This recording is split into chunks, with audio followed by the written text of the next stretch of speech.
Bonjour et bienvenue dans ce tout nouvel épisode du podcast réalisé par Bio à la Une, Dans vos rêves. Aujourd'hui, nous allons nous intéresser aux bienfaits des rêves et pas de n'importe lesquels, des rêves éveillés. Cette méthode psychothérapeutique permet de résoudre certains blocages chez de nombreuses personnes. Pour nous en dire plus sur ce sujet, la psychanalyste spécialisée en rêves éveillés libres, Marie-Pierre Toutain, a accepté de répondre à nos questions. Marie-Pierre Toutain, bonjour. Pour commencer, pouvez-vous nous expliquer précisément qu'est-ce que le rêve éveillé et en quoi se différencie-t-il du rêve lucide ? Le rêve éveillé est une méthode d'accompagnement psychothérapeutique qui se base sur l'imaginaire pour aider les personnes à aller mieux face aux difficultés qu'elles rencontrent dans leur vie. Alors il se distingue du rêve lucide, tout d'abord et essentiellement par sa nature. Dans le rêve lucide, me semble-t-il, la personne qui rêve comme dans un rêve nocturne, simplement elle a conscience qu'elle est en train de rêver. Tandis que dans le rêve éveillé, en réalité la personne ne rêve pas. C'est une facilité de langage que de parler de rêve. Elle est dans un état modifié de conscience, dans une espèce de transe, pourrait-on dire, et donc dans une situation intermédiaire, si vous voulez, entre la rêverie d'un côté et le rêve nocturne de l'autre. Pendant une séance de rêve éveillé, dans quel état se trouve le patient ?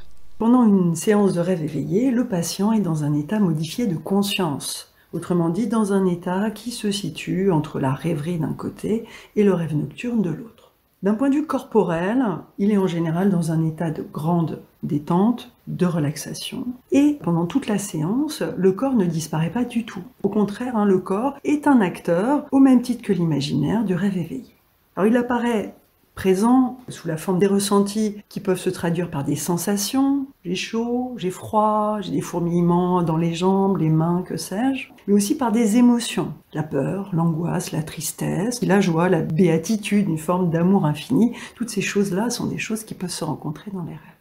Et parfois même, je dirais que le corps est présent de manière plus spectaculaire encore. Il y a des abréactions, c'est-à-dire que vous avez un moment quelque chose à la fois qui se noue et qui se dénoue d'un point de vue psychique. Et là, vous pouvez avoir des pleurs qui arrivent très souvent. Et puis ensuite, plus rarement, des manifestations extrêmement spectaculaires, là pour le coup, comme des ouvertures de chakras ou encore des montées de Kundalini. Et dans notre tête, que se passe-t-il précisément, Marie-Pierre Toutain ? Alors du point de vue du cerveau, pendant le rêve éveillé, l'influx nerveux circule dans les neurones et du fait de cette circulation, en fait, il modifie les positions neuronales. Cette modification peut avoir diverses conséquences thérapeutiques, des prises de conscience, des levées de blocage, j'évoquais tout à l'heure les abréactions, mais aussi la mise en place d'une nouvelle réalité pour le client. On pourrait le dire comme ça, le rêve, d'un point de vue cérébral, peut servir à une forme de reprogrammation neuronale. Vous avez défini tout à l'heure le rêve éveillé comme étant un état modifié de conscience. Alors y a-t-il une différence et ou des similitudes entre le rêve éveillé et l'hypnose ? Si oui ou non, pouvez-vous nous expliquer en quoi c'est différent ou similaire ? Tout d'abord, je tiens à dire que je ne suis pas spécialiste de l'hypnose. Je vais rester quand même très prudente, sachant qu'il y a de nombreuses écoles et que l'hypnose à elle toute seule est quand même un continent. Ceci dit, de manière très générale, je peux répondre à votre question. Tout d'abord, je vois deux grandes similitudes. La première, c'est que, aussi bien en hypnose que dans le rêve éveillé, nous travaillons à partir de la visualisation d'images.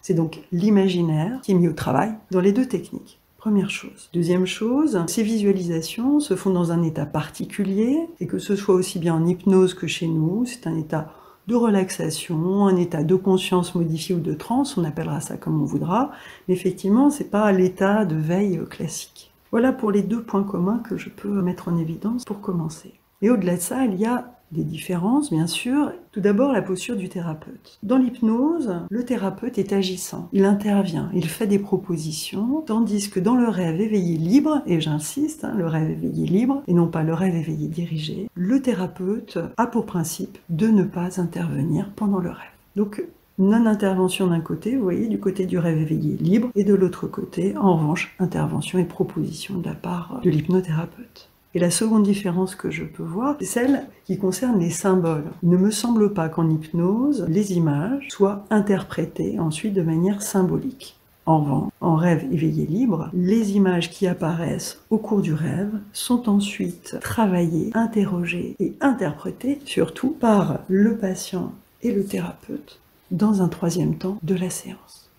Donc si vous voulez, nous ne nous contentons pas de voir des images, mais en plus il y a tout un travail d'interprétation symbolique, qui me semble-t-il n'existe pas en hypnose. Dans quel cas de figure pouvons-nous suivre une séance ?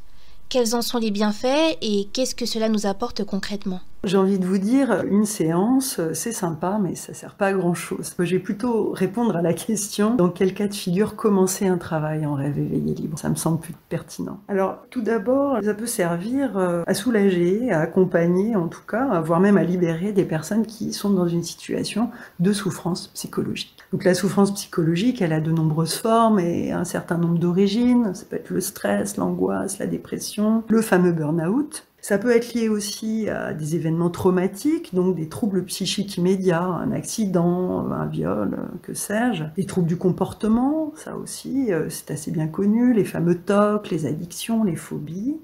Ensuite, il y a des gens qui sont en difficulté psychologique, mais pas tant parce qu'ils auraient des troubles, que simplement parce que ce sont des personnes atypiques. Alors là, ça va plutôt toucher les hypersensibles, les hauts potentiels, etc., dont on parle de plus en plus ces dernières années. En fait, notre objectif avec eux, ça va être plutôt d'essayer de vivre le mieux possible avec leurs spécificités. L'objectif n'est pas de les adapter. Ça, c'est important qu'on le comprenne. Il ne s'agit pas de les adapter au monde extérieur, les ajuster au mieux, mais surtout de leur permettre de vivre le mieux possible avec ce qu'ils sont, et puis aussi, au final, d'en faire une force.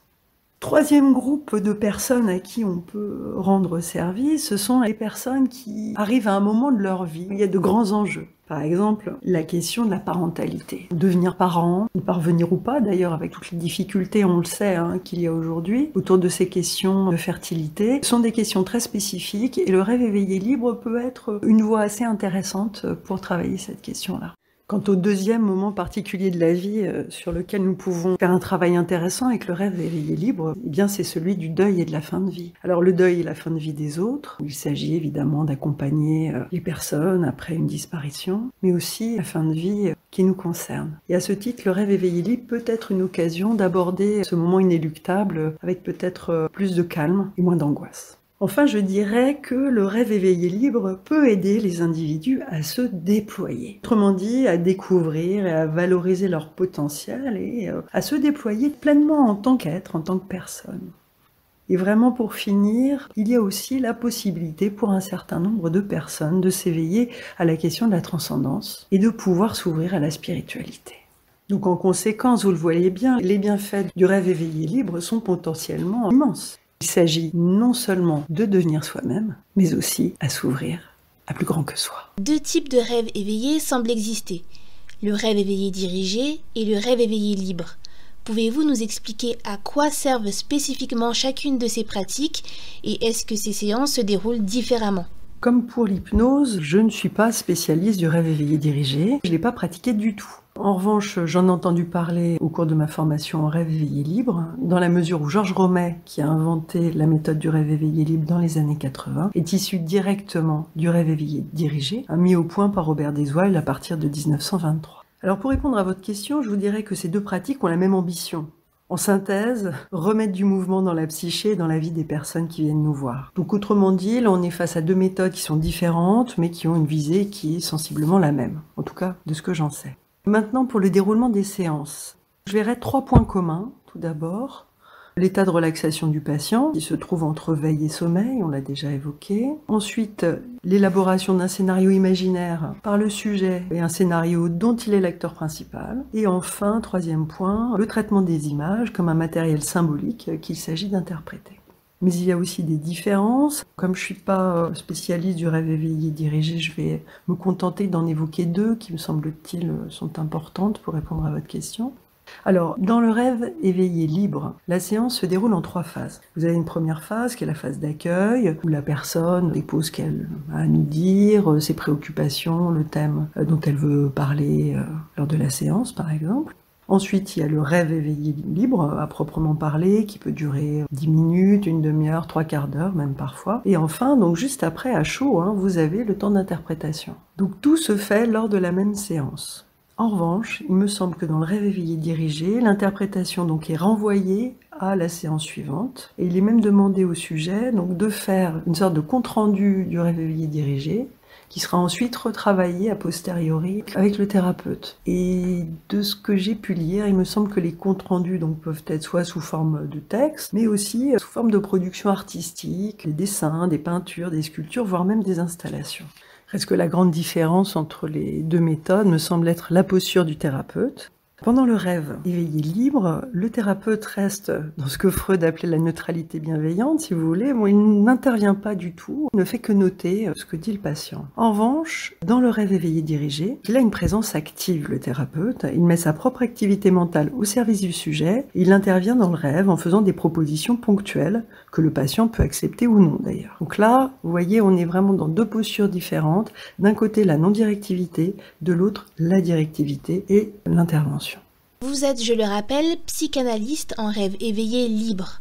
Pourquoi avoir choisi cette spécialité à la place du rêve éveillé dirigé? Je suis réellement convaincue des bienfaits de la non-directivité. Alors pour l'avoir expérimenté moi-même en tant que patiente, mais aussi pour le vérifier chaque jour en tant que thérapeute. Qui, en effet, mieux que l'inconscient du sujet, peut savoir ce qui est bon pour lui? Ça, c'est vraiment la question. Et je pense que personne n'est capable de savoir mieux que l'inconscient du sujet que ce qui est bon pour lui. Il faut faire confiance aux ressources des patients et laisser l'imprévisible, leur imaginaire, trouver des solutions aux maux qui les habitent. C'est d'autant plus important que ça évite d'aller trop loin ou d'aller trop vite avec certains patients alors qu'ils ne sont pas prêts. L'avantage avec le rêve éveillé libre, si vous voulez, c'est que le patient se donne à voir et à entendre que ce qu'il est en capacité d'accueillir. Et je vous dirais que c'est très rassurant pour tout le monde. Chaque personne étant différente et ayant sa propre manière de voir les choses, deux patients aux rêves similaires peuvent avoir une interprétation de leur rêve totalement différente. Il y a donc une part de subjectivité. Bien sûr qu'il y a de la subjectivité, j'ai même envie de vous dire, il n'y a que ça. C'est pourquoi nous partons toujours du patient et du sens qu'il va donner lui-même aux images ou aux symboles que son rêve a proposés, avant de proposer nous-mêmes une interprétation. Je vous donne un exemple. Mon père était ingénieur agronome, spécialiste du palmier dattier, et ma mère s'appelait Colette Rose Marie Antoinette. Et en plus, ses fleurs préférées étaient les roses. Donc il est bien évident que lorsque je faisais du rêve éveillé, quand je voyais apparaître un palmier ou une rose, la question se posait nécessairement de savoir s'il pouvait symboliser mon père ou ma mère. Alors question qui, bien entendu, ne se pose pas pour la plupart des êtres humains. Ça, bien sûr, indéniablement, il y a des symboles qui n'appartiennent qu'à nous, qui nous sont propres. Mais attention, quand vous employez le terme de subjectivité, prenez garde, subjectivité ne signifie pas nécessairement singularité. En effet, si la subjectivité peut être le produit de notre histoire personnelle ou familiale, notre subjectivité, elle est aussi un produit social. Et ça, il faut absolument en être conscient. Elle a été construite aussi par et dans la société dans laquelle nous sommes nés, dans laquelle nous avons été élevés et dans laquelle nous avons vécu.